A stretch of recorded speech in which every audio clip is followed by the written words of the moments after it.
오늘은 좀 영상이 늦었습니다. 원래 이제 새벽에 제가 여러분들도 아시다시피 새벽에 남자잖아요. 그래서 항상 새벽에 잠을 안 자면서 나스닥을 지키는 어떤 파수꾼 같은 역할을 하고 있었는데 그 파수꾼이 새벽 한 2, 3시 이쯤까지는 제가 버텼거든요. 근데 이제 나스닥이 딱히 별일이 없더라고요. 그래서 어저께 뭐 약간 한 마이너스 한 0.5%이 정도길래 이쯤부터 제가 잠을 잔 것 같아. 근데 파수꾼이 떠나자마자 바로 나스닥이 기다렸다는 듯이 이렇게 폭락을 해버렸습니다. 그래서 나스닥이 간밤에 2.78% 하락을 했죠. 좀 더 재밌었던 거는 기술주가 더 낙폭이 어제 심했더라고요. 그래서 S&P나 다우지수, 그러니까 다우 같은 경우가 대표적으로 전통적인 사업이 많거든요. 그래서 이런 회사들은 좀 덜 빠졌다, 이런 부분들이 있었고, 그리고 어제 또 위험자산의 대표라고 할 수 있는 비트코인도 꽤 큰 폭으로 빠졌습니다. 비트코인이 8만 불도 무너졌더라고요. 그래서 이것도 좀 의미는 있는 것 같아요. 의미 있는 라운드 피겨라고 하죠. 뭐 8만이라는 숫자,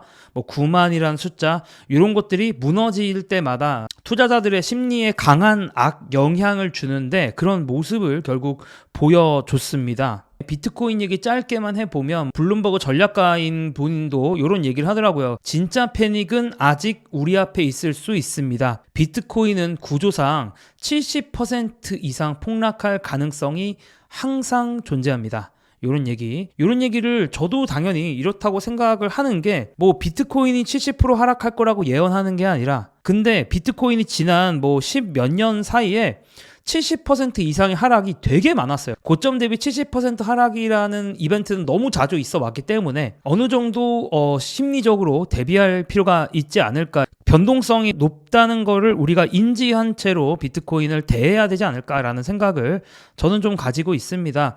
그러다 보니까 저는 큰 비중으로 갖고 있을 수는 없더라고요. 그러니까 변동성이 너무 큰 자산을 큰 비중으로 갖고 있으면 제 정신이 나갈 것 같기 때문에 저는 크지 않은 비중으로 갖고 있으려고 하는 편이고요. 물론 사람마다 정답은 다르다고 생각합니다. 한국 증시도 거의 뭐 맛이 같습니다. 한국 증시 코스피 코스닥 3% 이상 하락을 했고요. 어제 이제 미국에서도 반도체 회사들이 많이 하락을 하지 않았습니까? 그래서 한국 증시를 지탱하는 회사들도 대부분 또 반도체 회사다 보니까 자연스럽게 이렇게 연결이 된 것 같고, 꼭 반도체를 떠나서 그냥 다 같이 다 하락했어요. 오늘 같은 경우는 모든 위험 자산에 대해서 불편하다라고 시장에서 이렇게 표현을 하는 것 같습니다. 그리고 조금 고점 대비 하락폭을 미국 주식들 위주로 조금 찾아보면서 재밌었던 부분들이 뭐냐면, 고점 대비 가장 적게 하락한 주식만 볼게요. 애플이 가장 적게 하락을 했어요. 고점 대비 하락이 적고, 고점 대비 가장 많이 하락한 주식이 이제 유명 주식 중에서는 테슬라나 마이크로스트래티지나 아니면 트럼프 미디어나 이런 것들이 이제 고점 대비 하락폭이 엄청나게 큰데, 가만 보시면 여러분들도 느끼시겠지만 실적이 강한 회사들이 아무래도 좀 더 주가 방어가 잘 되는 경향이 있고, 아무래도 꿈이 좀 더 강한 회사들, 뭐 멀티플이라고도 하죠. 뭐 퍼나 그런 각종 멀티플 지표가 좀 높은 회사들, 비싼 회사들이 주가 방어가 덜 되는 경향이 있다라는 거를 최근 하락에서도 우리가 이렇게 살펴볼 수가 있습니다. 그렇다고 오해하시면 안 되는 게, 꿈이 강한 회사들이 나쁜 회사다라는 얘기가 아니다라는 거죠. 그냥 변동성이 크다라는 겁니다. 위건 아래건. 뭐 어쨌든 여러분들도 아시겠지만 그 블룸버그에서는 트럼프가 새로운 관세 정책들 때문에 이렇게 증시가 많이 하락을 했고, 또 안전자산들이 많이 랠리를 했다, 이런 식으로 한 줄 요약을 했습니다.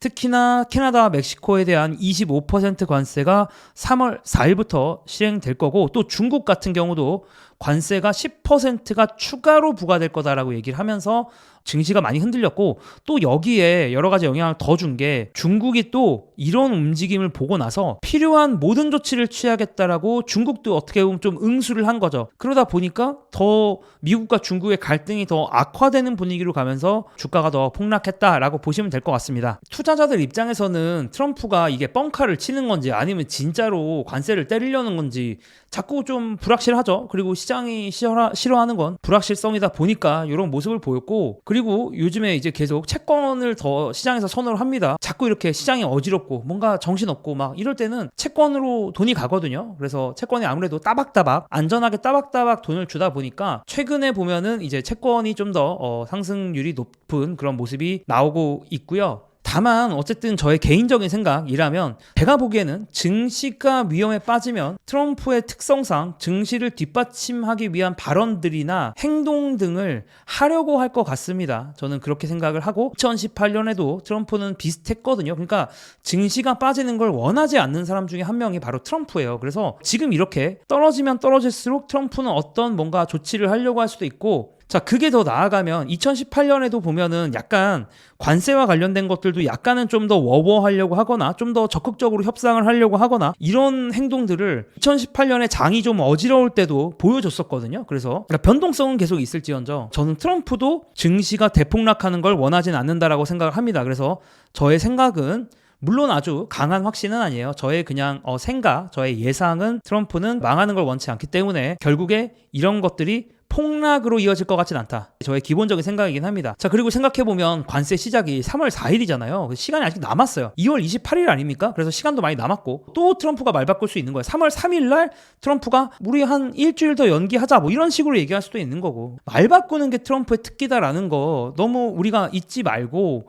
사실 주식이라는 거 결국에 주식이라는 거 증시라는 거 생각해보면 결국에 기업이 얼마나 돈을 벌 거냐 이거에 집중을 해야지, 물론 관세라는 이벤트 자체가 이제 기업이 어떻게 돈 벌 거냐에 대해서 영향을 많이 줄 수 있는 거지만 그럼에도 불구하고 트럼프조차도 정책을 밀어붙이고자 하는 거지, 정책을 밀어붙이는 과정에서 주가가 너무나도 훼손된다면 저는 얼마든지 이거를 좀 유연하게 바꿀 만한 여지가 있다라고 생각을 하고요. 최근에 어떤 폭락들 이런 것들을 가만히 우리가 생각해보면 대부분의 폭락들은 기업의 실적이 무너지거나, 뭐 최근에는 뭐 코로나 바이러스도 있었는데 바이러스라는 것 자체가 너무나 큰 불확실성 이벤트니까 뭐 그런 이벤트들도 있었고, 혹은 이제 금리 인상 같은 그러니까 물가가 올라감에 따라서 연준이 어쩔 수 없이 금리 인상을 하고, 연준이 금리 인상을 하니까 모든 유동성을 빨아들이면서 2022년 같은 경우에 이제 주가가 많이 흔들렸죠.